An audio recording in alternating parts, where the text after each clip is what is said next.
Hey guys, I am Daisho and I am here bringing you some magic, and today I am playing the draft that I did the other day. This is match 3, so this is going to be the finals. I'm 2-0 at this point, and my opponent is also 2-0, so the winner of us will get the most packs, and then the second one doesn't really lose out too much by getting second place. They only lose, I think, 1 pack. Like, the first guy who wins gets 5 packs, and the next guy gets 4 packs.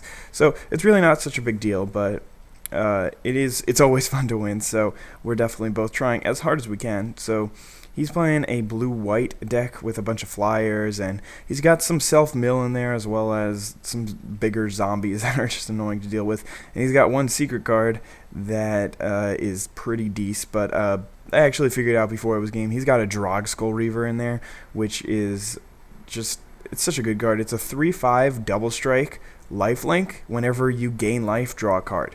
So it's a pretty decent card. But anyway, he plays a Screeching Scob, and I start out with a Burning Oil. I do like that play because I know that the Screeching Scob is going to be dealing at least 4 to 6 damage to me. So if I just take care of it right now with my Burning Oil, then I'll save all that life total, and then I'll be able to take a couple more hits later on in the game. So I do like that play, even though sometimes it might be worth it to use your burning oil on a creature that's actually really threatening to you, as opposed to something like a Screeching Scob, which can pretty much be walled off pretty easily, but not really by my deck. And I foresaw that I wouldn't really have much to block him.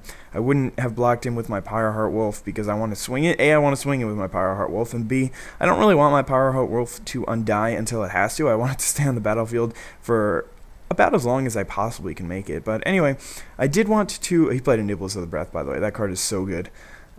Anyway, I did want to say that I will be posting more Duels of the Planeswalkers. I'm sorry that I haven't been up to it recently. I've just been really busy. Got a lot of schoolwork to do and just been doing a lot of other stuff too. So I'll try to get back to doing that more on a scheduled basis, I guess, but I'm not really going to be able to post every day within the next 2 weeks.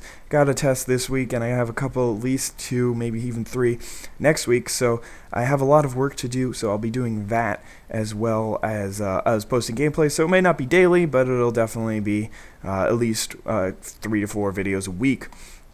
But I do apologize for missing the past couple of days. It's just a little difficult sometimes. Anyway, he taps down my Madron Shaman. I want to swing in here, because if I am able to swing in, then the worst thing that could happen would be that he loses his Deranged Assistant and his Nibbles of the Breath, which would be a worthy trade probably for me.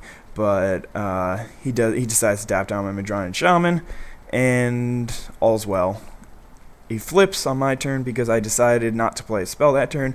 I figure if I really need to, I can cast Burning Oil, or maybe I have another instant in my hand. I don't think so, but I'm not really 100% sure. I know I definitely have other spells that I could have played, but I decide that it's worth it to just wait. Anyway, he plays a Relentless Scobs here, and that card is very good. It is a 4/4 Undying, so it's a 4/4, which is just extremely difficult to deal with. And then you have to deal with it again because it comes back bigger as a 5/5, so it's just annoying. But anyway, I wanted to talk about Deranged Assistant a little bit. He's got that, he played it turn 4, I believe, but it's such a useful card for him, especially if he gets it out turn 2. Then he's able to ramp. He's able to play 4-cost spells turn 3, which is amazing for him. And B, he's able to just completely win because he puts cards into his graveyard, which is what he needs. He would not have been able to cast that Relentless Scobs if he hadn't played the Screeching Scob and the Deranged Assistant. One of them put a creature in his graveyard, which he was able to exile. Therefore, he was actually able to cast Relentless Scobs because you actually need to exile a creature when you cast it. So it's so good in that deck. Plus, he's got some cards with flashback in there. So if you just toss those in the graveyard, then they're basically like drawing a card. So it's just an amazing thing for that kind of deck, a deck where you want to mill yourself at all. You really want a Deranged Assistant in there. Anyway, Bonds of Faith is Relentless Scob. It was definitely a good play on my part. Get that guy out of there. He's such a tough thing to deal with. And again, you have to deal with him twice, so it's just annoying. Anyway, he starts off the turn by milling a card. He wants to see all his options before he actually commits to a play. But then he decides to play something anyway. He's going to tap, it looks like another 4 mana, plus he already tapped the 1 for the Deranged Assistant, but no, he decides not to. Not exactly sure what is going on here, but the board position isn't really great for him, but it's not really great for me either. He's got a Deranged Assistant, Nibbles of the Breath, and a Stormbound Geist. He's going to play Silent Departure from his graveyard, now I remember. But he takes a couple of damage from my Madronian Shaman, because whenever he casts a spell, even though it's from the graveyard, it still counts as casting a spell. So that is not great for him, but it's definitely not great for me either, because now I'm set back a couple of turns, because I have to play my Madronian Shaman, and then I have to spend another turn not doing anything for my Madronian Shaman to flip. So definitely helps him out, and it helps him deal more damage, because he's going to swing in with his Stormbound Geist. I'm going to be down to 12. He's actually ahead, or we're basically even, because I'll swing back with my Pyro Wolf. But he decides to swing in with both his guys. I think he swings in with the Nibbles of the Breath and the Stormbound Geist. And I would be really upset right now, but I do have a fling, and I'm going to fling my Pyreheart Wolf at his Nibbles of the Breath, taking less damage. So I don't really, ideally my Pyreheart Wolf should be a 1/1 Undying, but that fling was definitely really helpful. His tapper was getting annoying, and I had the mana open. I was basically planning on doing that the whole time. I played Bonds of Faith the turn before, and I couldn't play 2 spells because I didn't want my Madronian Shaman to flip. So I decided I was going to spend my 4. I had 5 mana, I believe, but I spent 4 of it using Bonds of Faith on my turn and fling on his turn. So that was a pretty decent play. I think that was definitely the right move there, especially since the Pyreheart Wolf comes right back. It would have been cooler if he had swung in like with his deranged assistant too, and then my Pyreheart Wolf could block. But obviously that didn't happen. Anyway, I play Gather the Townsfolk, which is nice. It works pretty well, especially with Pyreheart Wolf, because I decided, I played 2 spells this turn, but it didn't matter because it was the turn that my Shaman came back, so I couldn't flip him anyway. So that's really good for me, because now I'm actually going to be able to get in for a decent amount of damage. Next turn, my Pyreheart Wolf is a 2/2 now. Madronian Shaman, sorry about that. My Madronian Shaman is still a 3/2, and I have the 2 1/1s, so that's a total of 7 damage, and he's only at 11. So taking 7 is really a lot for him, especially when I have the threat of the Madronian Shaman on the board.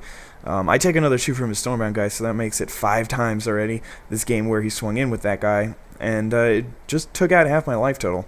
But there's really not much I can do about it. I can't really waste 2 removal spells to deal with that one creature, so it's just all you can do is like say, all right, I'm going to try to beat him faster than that Stormbound Geist will beat me. If he had played another one, then this game likely would have gone in his favor if he had played another one turn 4 or 5, or if he had played a Drog Skull Captain or something like that. I know he has at least 1 in his deck. I'm not sure how many he's got, but Stormbound Geist is just, I think it's an amazing card. It is the problem that some people have with it is that it's a 3-cost card that can't block.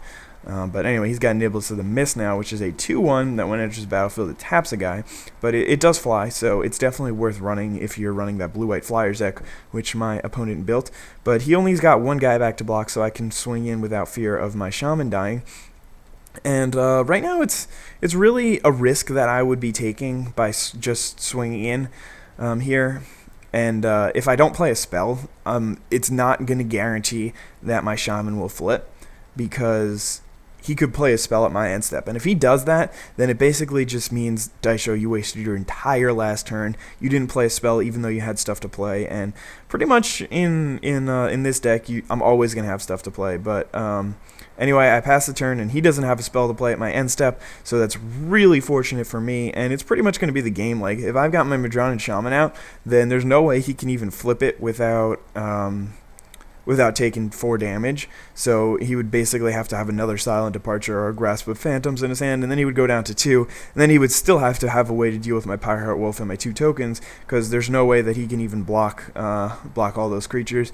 Even if he had a Nibbles of the Breath to tap my guys down, he still would not be in good shape here, so that's pretty much going to be it for the game. He's going to concede in just a moment, because there's really nothing that he can do about my board position right now, considering his life total. But there you go, that's basically game 1, and game 2 is a lot longer, and it's going to be a lot harder for me to edit, but I love you guys, so I will do so anyway. I promise you guys he's going to concede in a moment. But anyway, yesterday I did another draft, and hopefully I'll be able to get you that like by Thursday or Friday or something like that. I don't want to be too far backed up, so that like in a couple of weeks I'll have drafts from 3 months ago or whatever. You know what I'm talking about. Or maybe not, I don't know. Anyway, hope you guys enjoyed this video, and have a wonderful day. Bye.